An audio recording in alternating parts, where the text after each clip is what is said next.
जय जय श्री राधे।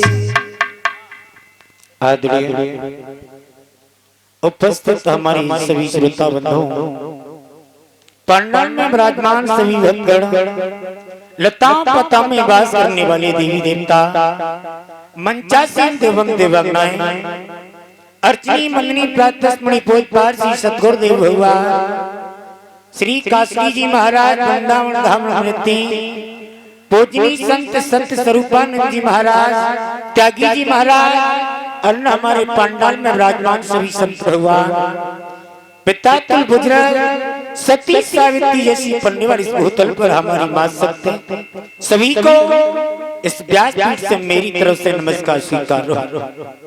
आपके पावन ग्राम गदौली खुर्द में भगवान की पावनमयी रसमयी गंगा को बहते हुए चतुर्थी दिवस यानी चौथा दिन प्रारंभ हो गया। सुबह शाम की बेला चल रही है। बड़े श्रद्धावान सभी भक्त भगवान की कथा को श्रवण कर रही है और इसी तरह भगवान की कथा को श्रवण करना चाहिए, क्योंकि पग पवित्र तीर्थ किए, कर पवित्र कर दान, मुख पवित्र जब हो तो है सुबह जिले हरि को नाम। पैरों की शुद्धि होती है तीर्थ स्थल में जाने में, हाथों की शुद्धि होती है दान करने में, माता पिता की सेवा करने में, तन की शुद्धि स्नान से, मन की शुद्धि ध्यान से, और वाणी की शुद्धि भगवान के नाम से। लेकिन इंसान के पास समय नहीं है। इधर गंगा मैया के किनारे हरि क्षेत्र में बैठे व्यास के पुत्र श्री सुखदेव जी महाराज अर्जुन के नाती अमरनु के पुत्र महाराज परीक्षित को पांचवी भक्ति बता रहे हैं, क्योंकि महाराज परीक्षित को श्राप लग चुका है कि 7वें दिन तक्षक नाग नसने के लिए आई। उसकी मुक्ति के लिए भगवान महाराज परीक्षित ने सिर्फ भगवान की कथा को श्रवण किया, बल्कि महाराज परीक्षित को नहीं, संसार के हर प्राणी को 7 दिन का श्राप लगाया, क्योंकि इंसान 7 दिन में जन्म लेता है और 7वें दिन में यहाँ से चला जाता है। क्यों परीक्षित महाराज, कभी 8वां दिन आया, लेकिन फिर भी प्रधान जी इंसान तेरा मेरी में लगा है, ये मेरा है वो मेरा है, लेकिन कुछ नहीं है। यहाँ तो चिड़िया रैन बसेरा है, इंसान के साथ साथ जाता क्या है, अच्छाई और बुराई। नरक स्वर्ग के कई पंडाल नहीं लगे, यही नरक स्वर्ग है। अगर अच्छा कार्य करोगे तो मरने के बाद इंसान याद करता है, कहता है भैया वो इंसान दुनिया से चला गया लेकिन बहुत अच्छा था। तो ये समझो कि वो चला नहीं गया, वो आज हम सब के बीच मौजूद है। और जो बुरे कर्म करता है ना, संसार से चला जाए तो कहता है भैया भला मर गया, बहुत बेकार था। तो ये समझ लो वो नरक को कोई रोक नहीं सकता, वो नरक का भागी है। महाराज सुखदेव जी समझाने राजन परीक्षित, इस तरह बैठ जाओ जैसे पानी में रहने वाला कछुआ बाहर की आहट सुनकर अपने अंगों को सपोड़ लेता है। काम क्रोध मोह लोभ अहंकार पर दमन करते हुए एकाग्र मन लगा के आसन को लगा लीजिए। अगर तुमने भगवान की कथा में शंका कर ली तो भगवान की कथा समझ में नहीं आएगी, क्योंकि भगवान की कथा एक शंकाओं का घर है, क्योंकि यथा कथा का कोई अंत नहीं है। महाराज परीक्षित ने कहा सुखदेव जी जैसा तुमने कहा वैसा मैं विधि विधान पूर्ण करूंगा, आप चिंता मत करिए। हाँ परीक्षित महाराज, कथा कहाँ चल रही थी अभी? खड़े हो जाओ, हाँ खड़े हो जाओ।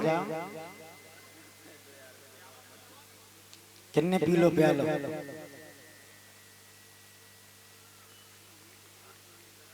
अच्छा तो सुन रही हो? बोलिए मांगे बिहारी लाल की। बैठ जा। मेरे माता बहन भाई बंधु, देखिए जिसका बाप इतना बड़ा अत्याचारी लेकिन बेटा कितना धर्मात्मा है। प्रहलाद ने हंसते उठते हुए उस जहर के पान को किया,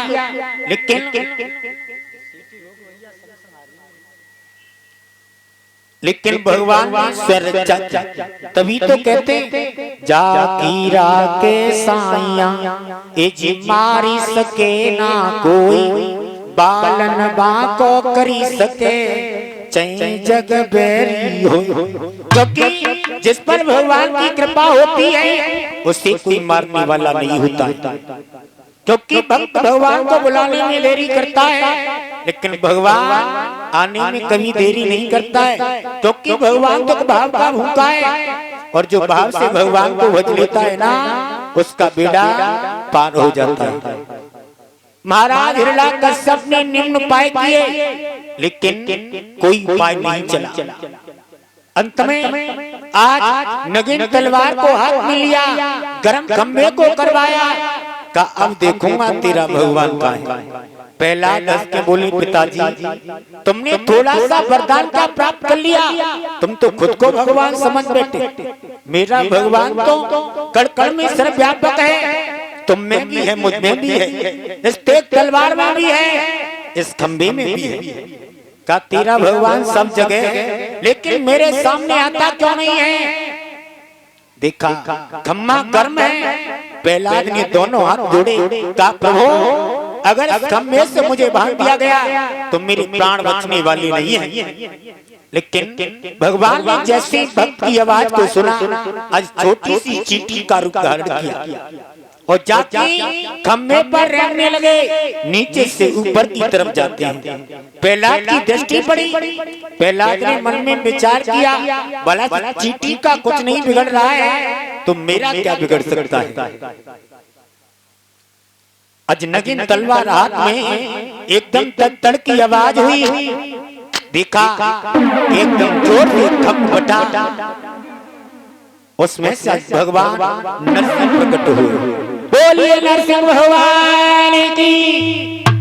आधा शरीर मनुष्य का है, आधा शेर का है। और जैसे नरसिंह भगवान प्रकट हुए, उस दुष्ट को पकड़ लिया, का ओरे पापी तूने मेरे भक्त को बहुत सताया, लेकिन आज सोच रहा हूँ तेरी जान बच जाए, जान बचने वाली नहीं है। पकड़ लिया, जंगा पर बिठा लिया। श्री सुखदेव जी महाराज समझा रहे राजन परिचित,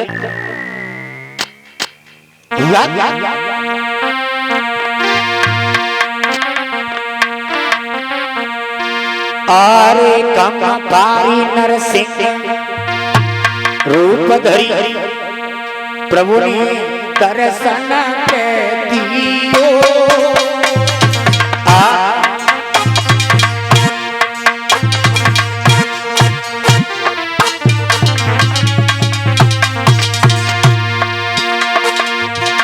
आरे कम पारी नरसिंह रूप धरी, प्रभु ने दर्शन दियो। कोई पकड़ सिद्धि जंगा पे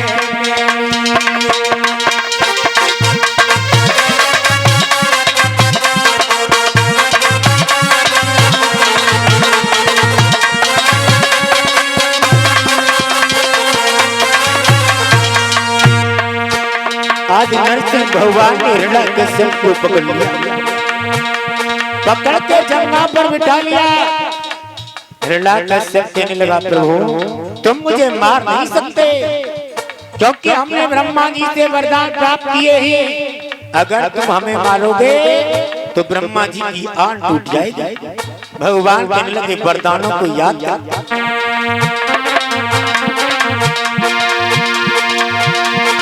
आरे क्रोध में प्रभु जी आई गए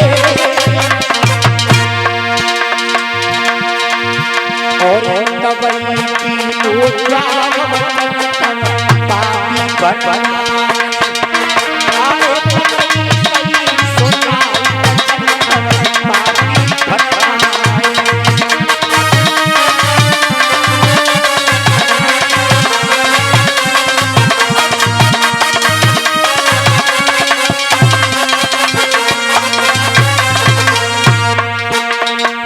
कश्यप कहने लगा प्रभु तुम मुझे मान नहीं सकते, कहा वरदानों को याद कर, कहा तुम ही करते थे क्या, का तुमने वरदान दिया कि न दिन में मरेगा न रात में, का याद कर न दिन है न रात है, शाम का वक्त है, का और वरदान याद कर, का तुम्ही ने कहा था कि न बाहर मरेगा न भीतर, देख बीच दहली पर है, सारे वरदानों को याद कर पाया।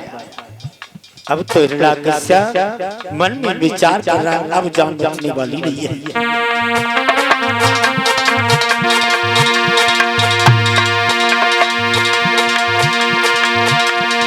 अरे नीच को जगा देता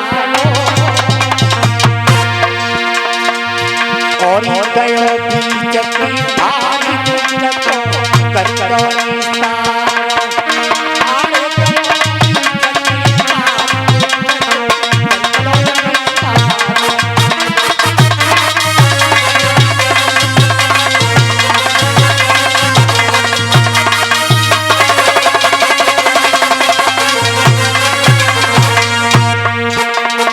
आज भगवान कन्हैया ने नरसिंह भगवान ने हाथों की उंगली के नाखूनों को बढ़ाया और जैसे पेट में भौंके प्राणों को खींच लिया। बोलिए नरसिंह भगवान की। देखिए आरे लिखी कोए दवैया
नरसिंह भगवान ने जंगा पर बिठा लिया, सारे वरदानों को याद करवाया, लेकिन दुष्ट को मारा है।